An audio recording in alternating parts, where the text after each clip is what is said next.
Bienvenidas, bienvenidos. Today we are going to talk about Brigid, the patroness of Ireland, and also La Virgen de la Candelaria.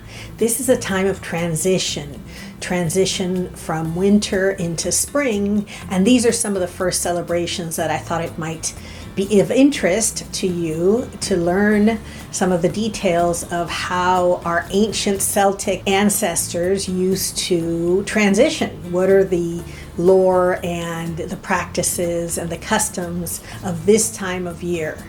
But first, this is Latina Literati.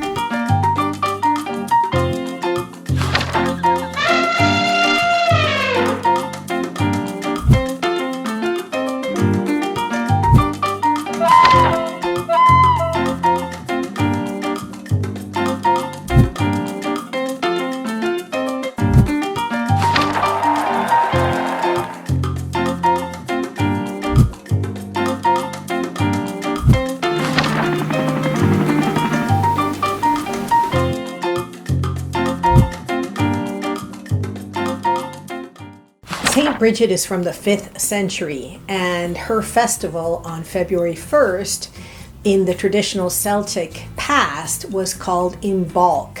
And so she was seen as kind of the goddess bringing the springtime.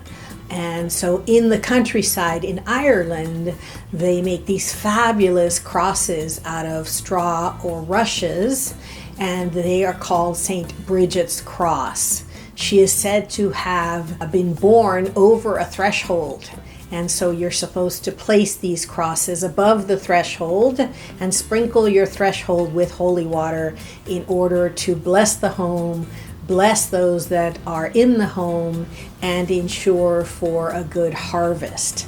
Really interesting, again, always the blending of the past Celtic practices with the church as it comes to be. So this is 5th century Ireland, where this personage, Saint Brigid, is supposed to have lived.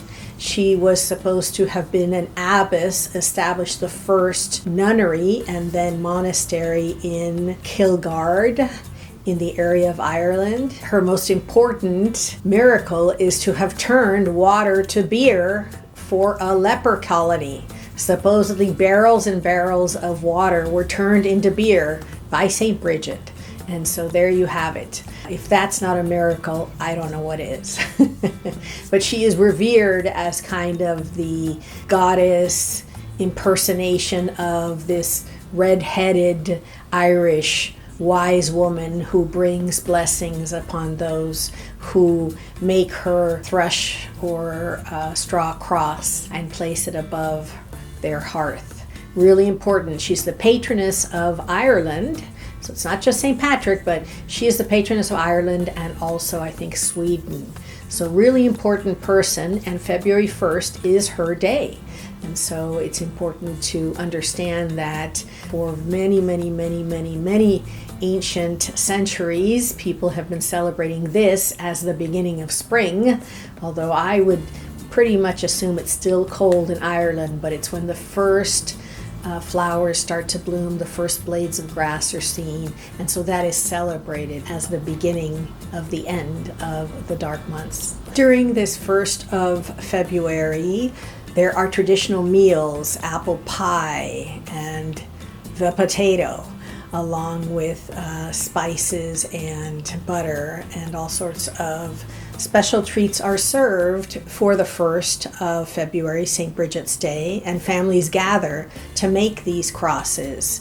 And so some say that when the crosses are made, they're actually green because it's the grass or the thrush is still tender, and throughout the year it dries and it becomes a golden color. And at the end, when you make the new Brigid cross, you put the old one on the roof. And so some say you can tell in the countryside the number of years that families have lived in a home because of the number of crosses that are across the rooftop. So I thought that was of interest as well. So Saint Brigid is really important as a protectress, as a traditional leader and someone who cared for her Irish people. The second woman that I wanted to talk about was La Virgen de Candelaria, and her day is the 2nd of February.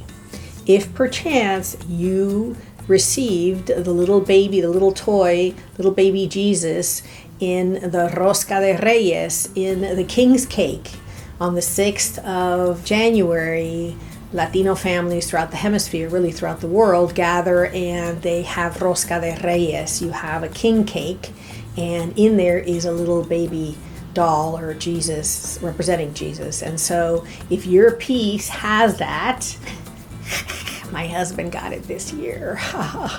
The second, you have to have a tamaleada. And what does that mean? It means you have a party, and it means you serve tamales. And it's a way of marking, again, the end of the Christmas season. You wouldn't think it was the end, but it actually is February 2nd. And then you begin the Carnaval season. So, of course, there are parties all over the world, not just because of the tamales and the music, but there's just a party because you're getting ready for Carnaval. The weather's a little bit better and people are ready to party or continue to party. So I thought I would share a little bit about the traditions of La Virgen de Candelaria. So we have to move forward in time to about 1549 in the Canary Islands off the coast of Spain, in Tenerife. On the beach, there is a virgin that is found with a candle in her hand, a little baby and a candle in her hand. And that's why she is called the Virgin of Light, the Virgin of the candle. Candelaria is how you say many candles. So that is why she is revered throughout the Canary Islands, through Spain, and of course throughout Latin America. And so there are lots of parties this week for the tamaleada. La Virgen de la Candelaria is a virgin that focuses on the presentation of Jesus at the temple and her purification, the purification of the Virgin Mary after giving birth, which was something that was done in her traditions in that time so long ago. And so La Virgen de la Candelaria is very special, celebrated around the world.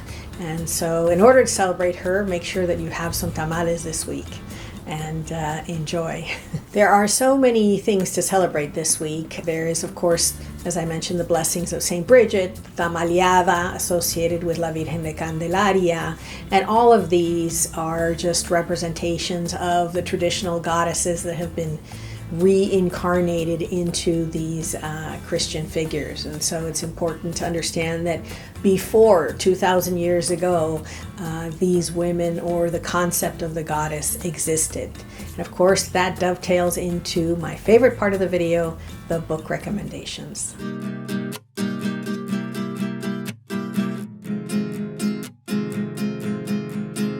The first book that I'm going to recommend today is called Private Property and the Goddess. And you may say that's a strange title, but it's an interesting book, fascinating in that it's written by an indigenous Native American leader, Russell Means, and he was kind of blinded by the traditional patriarchal kind of view of the world, that we can conquer nature. Do we even need nature? We can build systems that are better than nature. And he comes to the realization, because he was raised as a red diaper baby in Oakland, that we're wrong. We need to live in harmony with nature, and we need to give recognition and space to the female life force all around us. So the book really talks about how that transition occurred and what we need to do to heal ourselves and the planet by accepting the female healing energy all around us. And so it's a wonderful book, highly recommended. I'm enjoying it thoroughly, and I know you will too. The second book is a book on the story of, very appropriately, Saint Brigid. Who was she? What was her story? What were her miracles? Why is she important in Celtic history, in Irish traditions?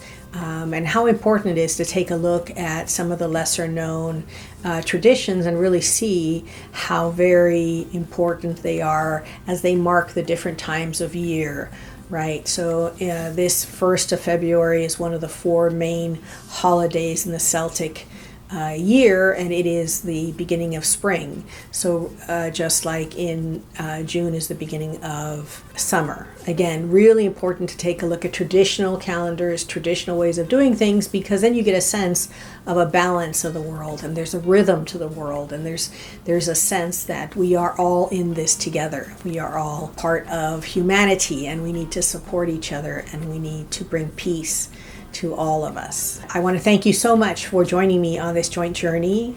I really enjoy sharing these videos with you, and I hope you enjoy watching them. If there's any specific topic you'd like us to discuss, we would love to bring it to you. We've done it in the past, we'll do it in the future. Please check your libraries for these books. They probably have them, or your local booksellers. We always include links so that you can purchase them new or used from independent booksellers online if perchance the library or local bookseller are not available to you. As always, con mucho cariño, mucho salud, mucho amor. Gracias.